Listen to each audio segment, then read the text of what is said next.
성령님 안녕하세요. 8편입니다. 성령님은 성령의 충만을 통해 성화의 길로 인도하십니다. 라는 제목으로 말씀을 나눌 때 하나님께서 역사하시길 간절히 원합니다. 우리가 본격적으로 설교하기에 앞서서 지난 11주 동안 우리가 성령론에 대해서, 성령에 대해서 배웠습니다. 이걸 좀 복습하고 상기시키려고 하는데요. 왜냐하면 오늘 설교가 이 성령론에 대한 대단원이기 때문에 그래요. 우리는 토레이 목사님의 성령론을 기초로 해서 11주 동안에 걸쳐서 성령의 역사에 대해서 공부하며 성령의 충만에 대해서 배웠는데 첫 번째 주, 두 번째 주는요 1편으로 성령님은 인격적인 분이십니다 라는 주제로 설교했습니다. 성령님은 우리의 몸과 같은 실체는 없으신 분이에요. 그렇지만 실제로 존재하시고 역사하시는 분이고 우리의 존경을 받으셔야만 하는 분이고 또 그 존경을 받고 경배를 드려야만 한 인격적인 분이시고 삼위 중에 한 분이시다 라는 것을 2주간에 걸쳐서 배웠습니다. 이 편에서는요 성령님은 깨닫게 하시는 분이시다라는 거예요. 그것도 2주간에 걸쳐서 설교했는데 성령님은 영적으로 무지한 우리를 이끌어 주셔서요 우리에게 하나님 나라를 보여주시고 하나님 나라가 실제함을 알려주심에 대해서 배웠습니다. 세 번째는요 성령님은 거듭나게 하시는 분이십니다 라는 주제로 말씀 나눴는데요. 이것도 2주간에 걸쳐서 설교했는데 우리가 하나님 나라를 듣고 보고 만질 수 있으려면 거듭남의 역사가 중생의 체험이 있어야 하는데 이것은 성령님이 전적인 보호하심이 있어야지만 그것이 가능하다라고 말씀을 드렸습니다. 네 번째는 4편은요. 성령님은 완전하고 영원한 만족을 주시는 분이시다 라는 것을 배웠습니다. 성령님은 완전한 은혜로 말미암아 우리가 거듭나게 되면 새로 태어나게 되면 중생하게 되면 우리는 세상이 줄 수 없는 완전하고 영원한 만족을 성령님을 통해서 경험하게 된다고 배웠습니다. 다섯 번째 5편에서는요. 성령님이 주시는 성령 세례를 받아야 합니다 라는 주제로 2편에 걸쳐서 2주에 걸쳐서 설교했는데요. 이 놀라운 성령님의 은총을 받기 위해서는 우리가 성령 세례를 받아야 한다. 오순절 마가의 다락방처럼 받아야 한다라고 했는데 근데 이 성령 세례를 받아야 하는 가장 중요한 첫 번째 요소는 바로 예수 그리스도를 통한 구원이다. 예수 그리스도를 통한 구원이다. 그리고 그 예수님을 영접하고 죄를 제거하고 당당히 예수님을 영접한 사실을 주변에 고백하고 또 하나님께 순종하고 예수님을 닮고 싶어하는 강력한 소원을 통해서 기도할 때 강력한 믿음을 통해 성령이 우리 안에서 역사한다는 것을 배웠습니다. 그것이 우리가 말하는 성령 세례다. 여섯 번째, 성령이 우리를 예배자로 부르셨다고 말씀드렸는데요.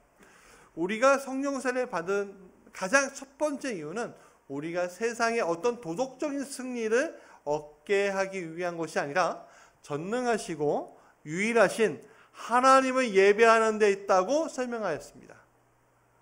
예배는 이 현실의 땅을 밟고 있는 우리에게 하나님께서 보여주시는 초현실의 세계를 보여주는 자리입니다. 지난주 7번째 편에서는요. 성령님 우리를 사역자로 부르신다 라고 설교했습니다. 우리는 하늘 시민권자지만 이 땅에서 복음 사역자로도 부르셨다는 거예요. 근데 하나님 부르실 때 애매하게 부르시지 않습니다. 정확하게 명료하게 하나님은 우리를 이끄시는데 성령님을 통해서 하나님의 역사가 이루어가도록 한 단계 한 단계 주님께서 인도해 주신다고 배웠습니다. 자, 오늘 마지막으로 8편 성령님은 성령의 충만을 통해 성화의 길로 이끄십니다. 라는 제목으로 말씀을 나누고자 합니다. 오늘 본문인 예배소서 5장 18절 다시 한번 읽어볼까요? 술 취하지 말라. 이는 방탕한 곳이니 오직 성령으로 충만함을 받으라. 이렇게 우리에게 말씀하고 있는데, 이 짧은 문장에 우리는 성령 충만한 삶과 그렇지 못한 삶의 차이를 보게 됩니다. 사람들은요, 끊임없는 욕망을 가지고 살아가는 존재죠. 욕망의 덩어리입니다.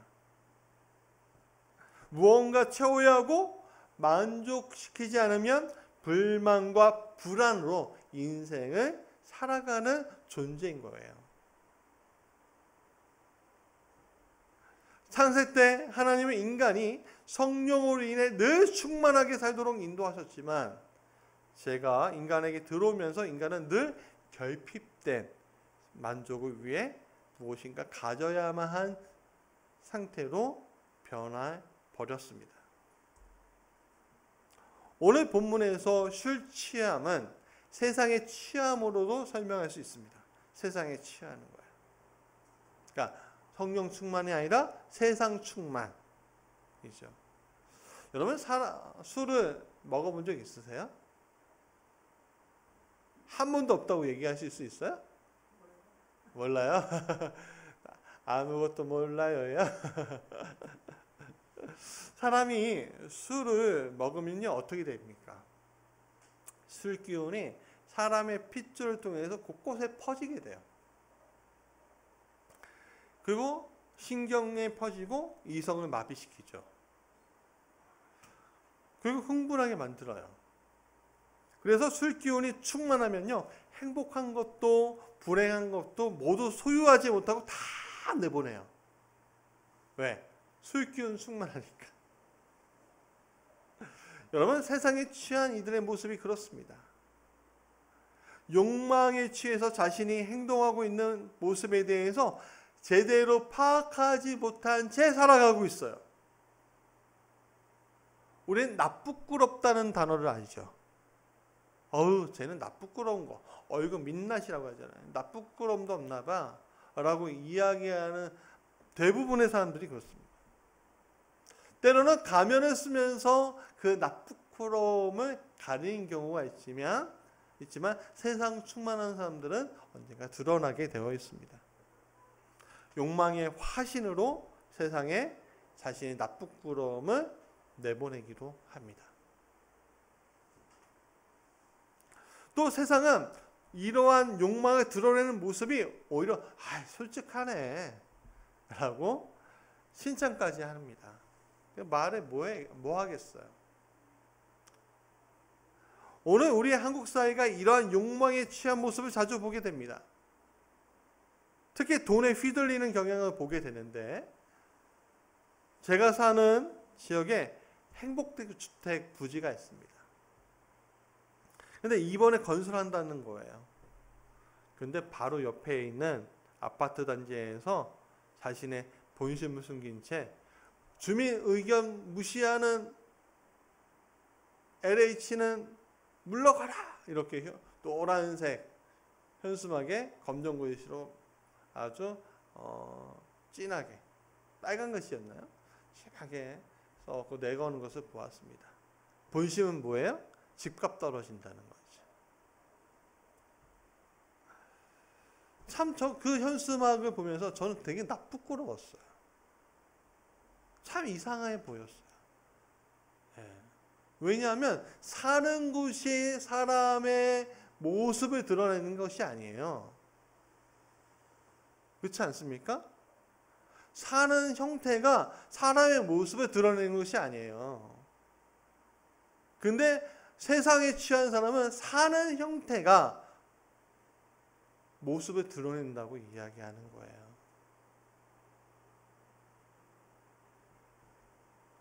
그리고 그것이 아주 당연한 것처럼 사람들은 취하는데, 욕망의 덩어리인 인간의 한 단면을 보는 것 같은 생각이 들었어요. 반대로 성령 충만도 사람에게 작용하는 것은 거의 비슷합니다. 성령의 충만을 받은 사람은요, 성령의 불길이 모든 신경과 핏줄을 타고 사람 몸에 퍼지게 돼요. 마치 이거예요. 숫깃 없는 총각. 뭐야? 숫깃 없는 처녀가 자신의 이상형이 딱 앞에 나타나면 어떻게 돼요? 맨 처음에 홍조, 얼굴 붉어지잖아요. 부끄러워서, 마음에 들어서. 그럼 말 한마디 제대로 할 수 있어요?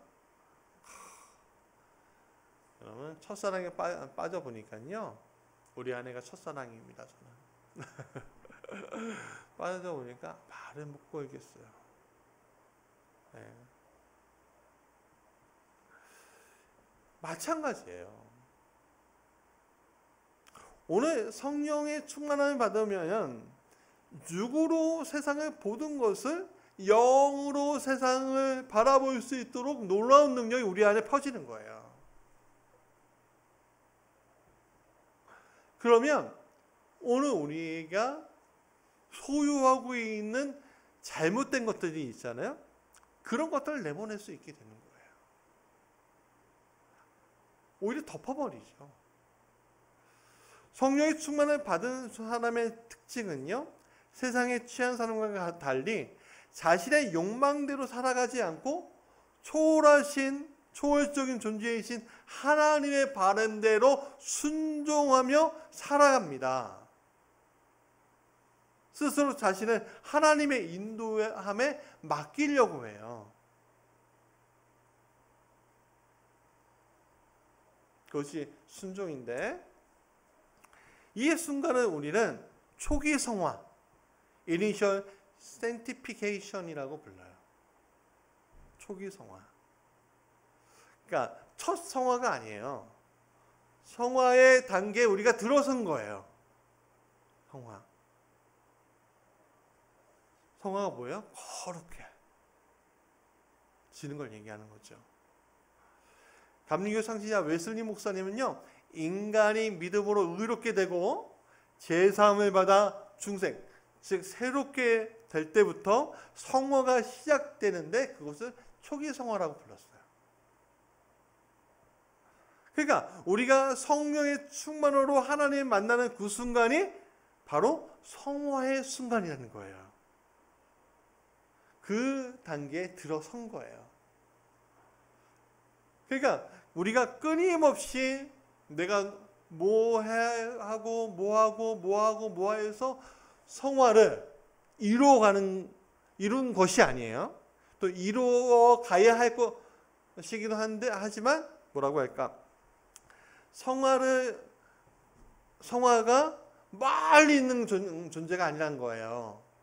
바로 우리는 성화의 단계로 접어들었다는 거예요. 네. 거룩한 성도의 단계로 들어서 있는 거예요. 우리는 이미. 네. 분리된 것이 아니에요. 분리되지 않았어요. 그건 나는 날마다 죄를 짓는데, 좀 이따 설명할게요. 우리가 모태에 있을 때 여러분 생각이 나십니까? 눈이 있지만 볼 수 없고요. 귀가 있지만 들을 수 없고요.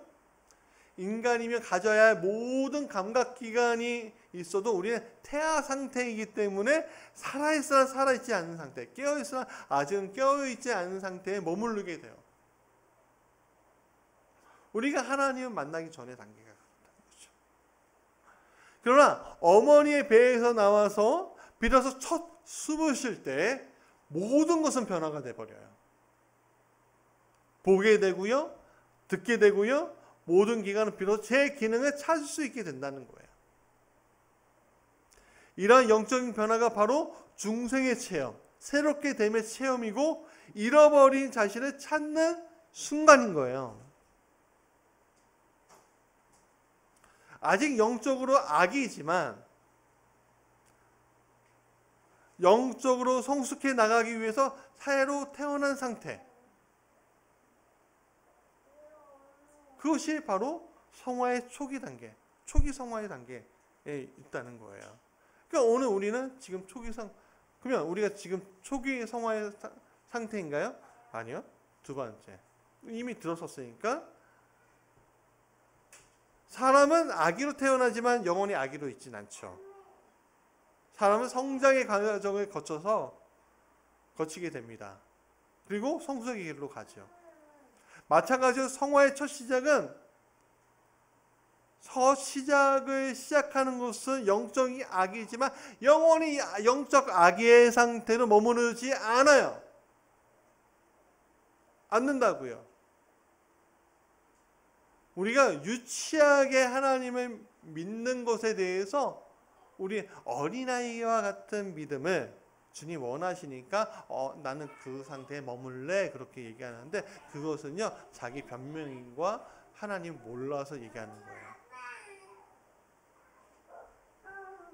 성령님은 우리 영적으로 성장하는 단계로 이끌고 계시고 있어요. 지금 그것을 우리는 점진적 성화, gradual sanctification이라고 불러요. 베드로전서 1장 15절 같이 읽어보겠습니다. 오직 너희를 부르신 거룩한 이처럼 너희가 모든 행실에 거룩한 자가 되라. 여러분, 점진적 성화의 길은 하나님의 거룩을 내가 닮아가겠다라고 선포하고 성령님과 동행하는 것을 얘기하는 거예요. 여러분, 사람이 성장할 때 수많은 실수를 하죠.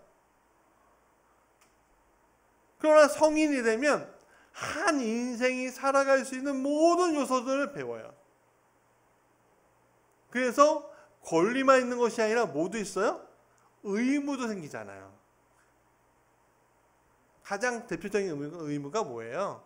이 나라에 살면서 공통적으로 세금 내는 의무가 있잖아요. 점진적 성화의 길도 마찬가지예요. 하나님을 처음 만난 인간은 완전하게 하나님을 아는 것이 아니에요. 그냥 하나님을 알아가고 배워가고 어떻게 순종해야 하는지를 우리가 성령님을 통해서 한 걸음 한 걸음, 한 단계 한 단계 배워가는 거예요. 여러분, 부모가 아이들을 키울 때 아이들보다 조금 앞서서 가야지만 아이들이 따라올 수 있죠.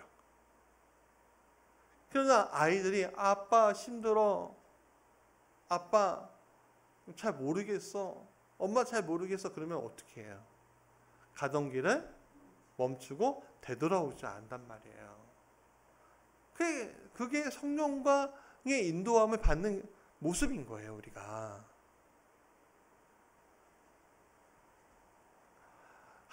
우리는 수많은 실수를 하게 돼요. 왜냐하면 영적 아기의 상태에서 하나님을 알아가는 그 길에는요, 오늘 우리 안에 있던 죄악의 덩어리들이 이미 해결됐지만, 이 덩어리를 해결했지만 그림자가 우리 계속 붙잡는 이끌림으로 마치 중력의 법칙처럼 우리를 계속 하나님 곁에서 벗어나게끔 만들려고 하는 경험을 우리가 하고 있는 거예요, 지금. 그러나 하나님은 그것을 끝까지 포기하지 아니하시고 인도하고 있다는 겁니다, 지금. 우리는 중생한 이후에 하나님의 자녀가 되었지만 그동안 하나님을 거부했던 죄의 그림자는 남아있는 것이 우리의 현실이라는 것을 우리가 잊지 말아야 합니다. 단번에 우리가 죄가 없음을 고백해라, 그리고 그렇게 살아라 라고 많은 분들이 이야기하지만 우리가 그것이 가능하지 않다는 거 알고 있잖아요. 이미 알고 있어요. 우리의 죄의 문제는 누가 대속해 주셔서 해결이 됐어요? 예수님이 대속해 주셔서 해결이 됐지만 그 해결된 것을 놓친 채 자꾸만 그 그림자의 흔적에 이끌려가는 인생이 바로 우리라는 거예요. 그러니까 자꾸만 잘못된 선택을 하게 되는 거죠. 근데 그때마다 하나님이 뭐래요? 탓하지 않으시고 어떻게 합니까? 이끌어 주셔요. 위로하시고요. 우리가 넘어지고 일어서기 반복하는 이 문제에 대해서 성령님께서는 우리의 마음을 만져주셔요. 그러면 우리가 어떻게 해야 합니까? 만져주실 때 뭐가 튀어나와요? 하나님 죄송해요.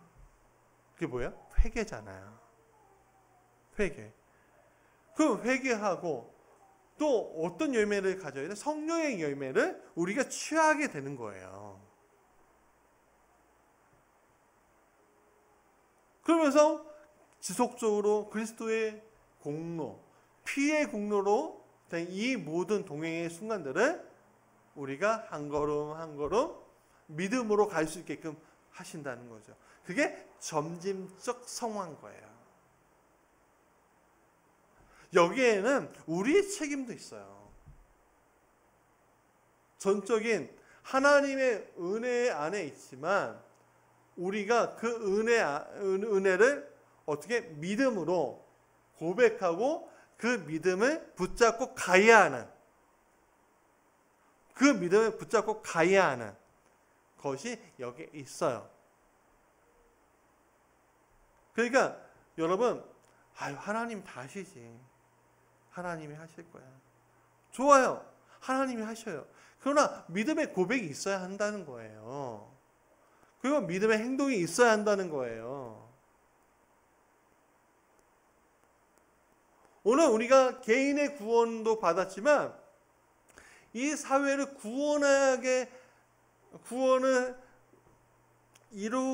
이 사회의 구원이 이루어 가야 하는 의무도 우리에게 있는 거예요. 그래서 우리가 전도하고요. 우리가 봉사하고요. 헌신해서 하나님 나라를 이루어가는 단계를 만들어가는 거. 오늘 우리가 이 땅에 있지만 초현실의 세계를 바라보잖아요. 그러나 이 땅을 어떻게 해요? 이 초현실에 바라보면서 똑같이 만들어가려고 하는 의무가 우리에게 있다는 거예요. 그거 우리가 놓치지 말아야 합니다. 초현실만 바라보면 어떤 식으로 돼요? 오늘 이 땅에 아무것도 필요 없다고 생각해요. 물론 필요 없죠. 그럼 우리가 팔 딛고 있잖아요.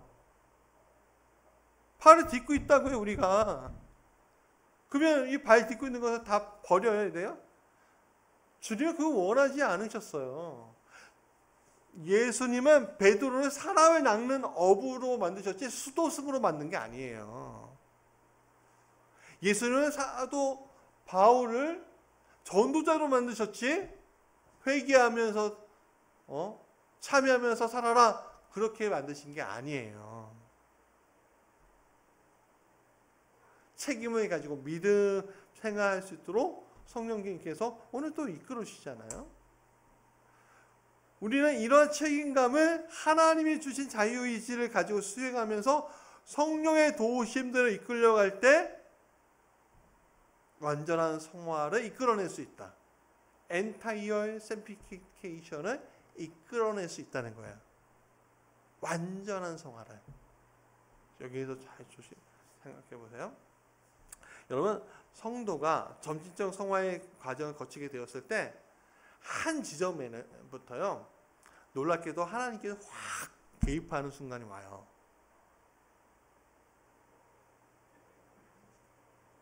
이때는 점진적 과정이 잠시 중단되고 한 단계 높은 성화의 차원이 이루어지는데 오직 하나님의 은혜로 모든 것이 이루어져가는 현상을 경험하게 돼요.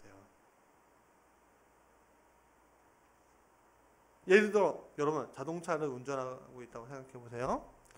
오르막길이 있어요. 그러면 오르막길에 이 자동차가 가려면 운전자가 엑셀을 밟으면 뭐가 엔진으로 들어가요? 연료가 들어가죠. 그럼 연료가 계속 넣어야 돼요. 근데 발 떼면 어떻게 돼요? 어느 순간 뒤로 확 밀려나죠. 그렇죠. 오르막길을 가려면. 그래서 어떻게든 적정 수준으로 계속 기름을 넣어줘야 돼. 엑셀을 밟으면서. 근데 여러분 오르막길이 있으면 뭐도 있어요? 내리막길도 있죠.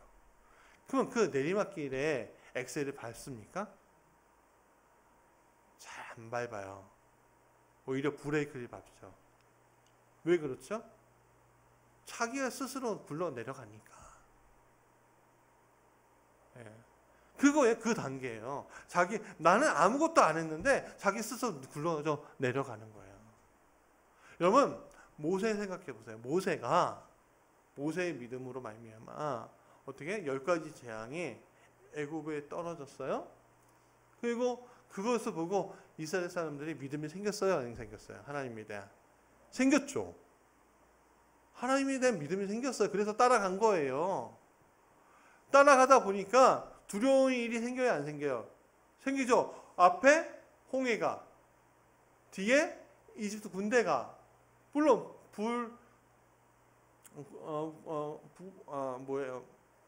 그 구름 기둥과 불 기둥이 그들 막고 있지만 지금 앞에 절대절명의 상황이 펼쳐지고 있어요. 그러나 믿음의 순간에 모세가 그 홍해 앞에 딱 서니까 어떤 일이 일어나요? 상상할 수 없는 일, 홍해가 갈라지는 일이 일어나고 그것을 통과하고 이집트 군대를, 애국 군대를 물에 수상시키는 일이 일어나요. 여러분, 그게 우리 능력으로 되는 거예요? 우리 힘으로 되는 거예요? 아니죠. 안 되죠. 전적인 하나님의 역사가 부어지는 것들을 경험하게 돼요. 오늘 그것을 우리가 신앙으로 어떻게 해야 된다고요? 고백해야죠. 그래서 성경은 무슨 책이라고요? 신앙 고백의 책이라고 제가 항상 말씀드리잖아요. 이것은 완전한 하나님 나라를 맛보는 경험을 하는 거예요. 하나님 나라가 이런 거구나. 하늘에만 있는 것이 아니라 이 땅에서 하나님 나라가 이루어지는 거구나. 완전한 하나님과의 동행이 이루어질 수 있구나. 그게 완전한 성화인 거예요. 창세기 6장 8절 9절 같이 읽어볼까요? 시작. 그러나 노아는 여호와께 은혜를 입었더라. 이것이 노아의 족본이라. 노아는 의인이요 당대의 완전한 자라. 그는 하나님과 동행하였으며 라고 얘기해요. 창세기에서 노아는 당대의 의인이대요. 당대의 완전한 자였대요. 그러면 인간이 완전할 수 있습니까? 바울은 얘기해요. 완전한 자가 한 명도 없다라고 얘기했어요. 그런데 왜 어떻게 완전하게 되었죠? 의인이 될 수 있었죠? 하나님과 동행하심으로 의인이 되었어요. 그래서 근데 하나님과 동행함인데 어떤 동행함이냐면 보세요. 6절에 뭐라고요? 은혜를 입었더라고요. 그러니까 하나님의 은혜, 성령의 충만한 은혜를 입었을 때 우리는 당대의 의인이 될 수 있고 완전한 자가 될 수 있다는 거예요.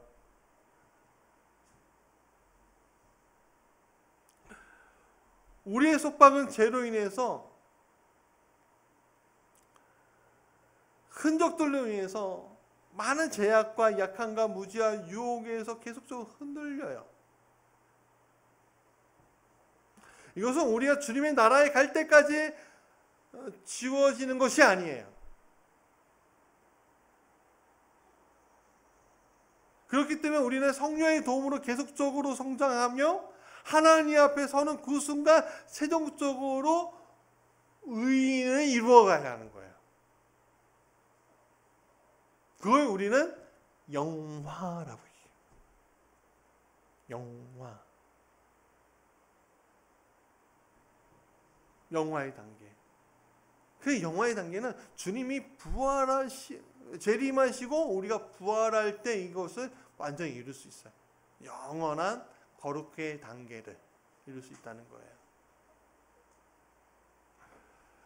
즉, 여러분 보세요. 그리스도인의 완전한 성화를 우리가 이룰 수 있어요? 없어요? 이룰 수 있죠? 이룰 수 있어. 그러나 이룰 수 있는데 일시적으로 맛보는 거예요. 일시적으로, 순간적으로 하나님이 하시는 것들을, 그리고 그 순간이 끝나면 또 업그레이드해서 또 점진적인 성화의 길로 우리가 이끌려 가는 거예요. 그리고 마지막에 주님이 이 땅에 다시 오실 때 우리는 완전한 성화를 이룬 영화로운 존재가 되어서 하나님과 같이 동행하는 놀라운 존재가 되는 거예요. 자, 말씀의 결론이에요.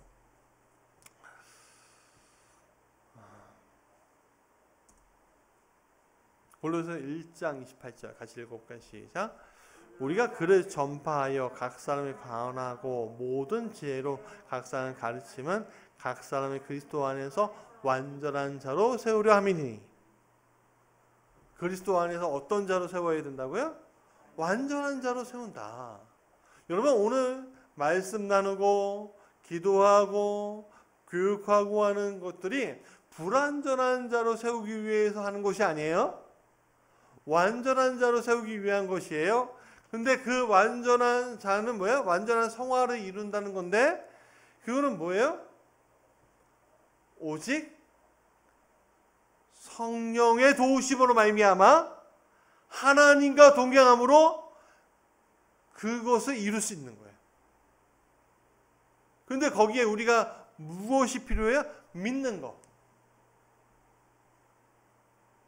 그리고 믿는 자의 무슨 뭐예요? 행동할 수 있는 자인 거예요. 어저께 광복절이었죠. 광복절인데 여러분, 유관순 열사가요 1주년 한거라는 영화 보셨어요? 저는 극장에서 봤는데 참 마음이 아팠어요. 그 어린 소녀가 3.1 운동하다가 잡혔어요. 그러나 대한독립 만세를 외쳐요. 그 속에서. 그러다가 딱 1주년이 되는 그 순간이 언제인지 아무도 몰라요. 날짜를 안 가르쳐 주니까. 고문하고 핍박만 하지 날짜 개념도 없어요. 근데 이 소녀가 어떻게 알게 되고 날이 되자 외쳐요. 대한독립 만세. 그 조그만 7호가 그 조그만 감방 안에 그 앉지도 못하고 설 수밖에 없을 수만큼 다 밀어넣었고 사람들을. 근데 그 앞에서 그 소녀가 17세 소녀가 대한독립 만세를 외치니까 그 감방에 있는 사람들 외치고, 그 감방에 있는 역감방 건너편에 있는 사람들, 또 그 서대문 형무소에서 외치는 그 만세 소리를 듣고 그 길거리에 있었던 사람들이 만세를 외쳐요.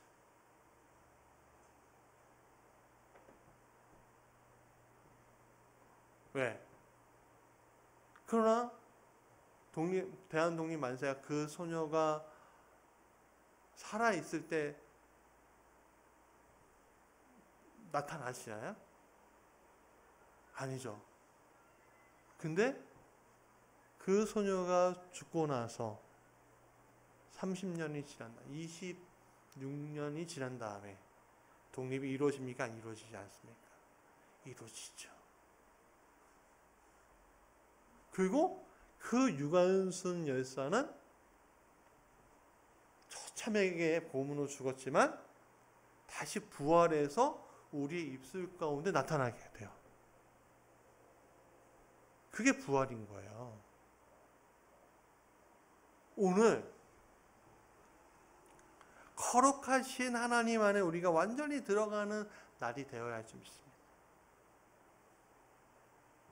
그 길은 주님이 다시 오시는 그 순간을 믿는 데서 나타나는 거예요. 여러분, 성도라는 단어의 의미를 아십니까?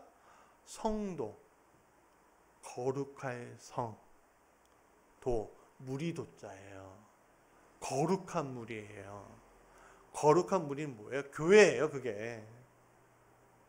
그러니까 오늘 우리가 교회 안에서 이 일들이 일어나기를 소망하며 기도하며 가야 하는 거예요.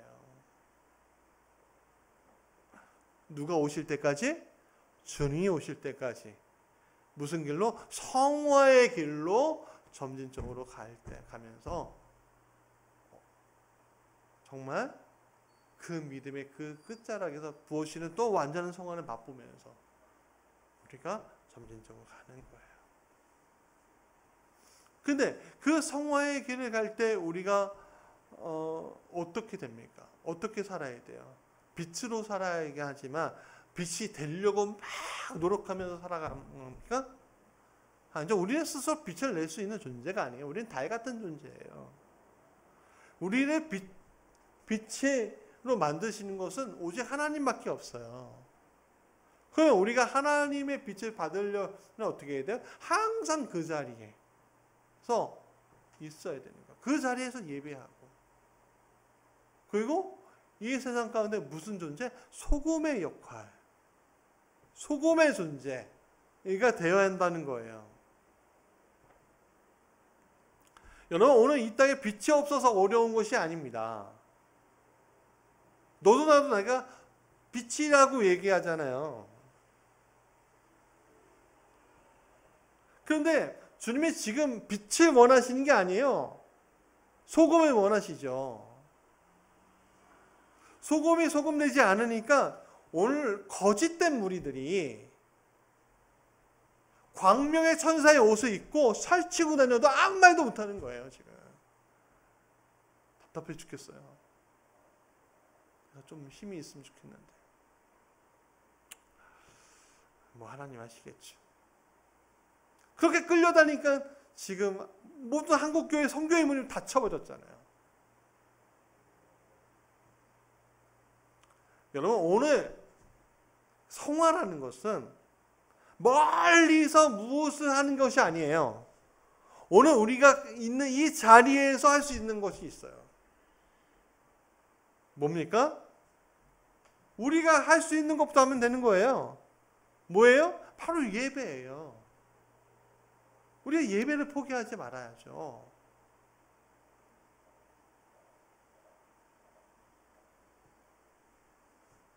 온 마음으로 예배드리는 거예요. 그러나 예배드리되 방역수칙을 잘 지키고 상대방의 건강을 위해서 조시할 부분들에 대해서 섬겨주는 것이 우리가 성화로 가는 길이에요. 참 단순하고 간단한 거예요, 여러분.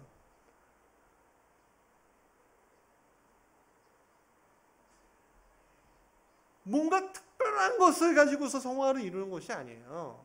오늘 우리가 가지고 있는 그 기본 안에서 세상을 섬기는 마음으로 살아갈 때 그리스도의 마음을 가지고 그때 빛이 될 수 있는 거죠. 유다서 1장 20절 같이 읽어볼까? 시작. 사랑하는 자들아, 너희가 너희의 지극한 거룩한 믿음 위에 자신을 세우며 성령의 기도하며. 사랑하는 여러분, 성령의 기도하며라고 했어요. 성령을 기도하며 오늘 우리에게 주시는 하나님의 동행에 응답하여 그리스도의 완전, 그리스도인의 완전을 이루는 삶. 그게 오늘 우리가 취해야 할 삶이라는 거예요. 성령의 님이 오늘 우리에게 오신 이유가 바로 그거라는 거예요. 너 그리스도인이야? 완전함을 가지고 살아야지. 너 스스로 그것이 안 된다고 생각할 수도 있어. 그러나 말이지, 내가 있잖아. 내가 너와 동행할게. 그리고 너는 그것을 믿고 같이 동행하면 돼. 동행하기만 하면 돼. 그리고 내가 그 길 끝에서 완전한 성화의 길이 무엇인지, 하나님 나라를 맛보는 것이 무엇인지 보여줄게. 넌 그것을 계속 믿고 따라오기만 하면 돼. 성령님은 그렇게 우리를 인도하시는 겁니다. 언제까지요? 영원 끝날까지. 주님의 재림의 때를 넘어서 이 세상이 종말할 때까지를 넘어서 영원히 성령님이 그렇게 동행하신다는 것을 여러분 믿으시기 바랍니다.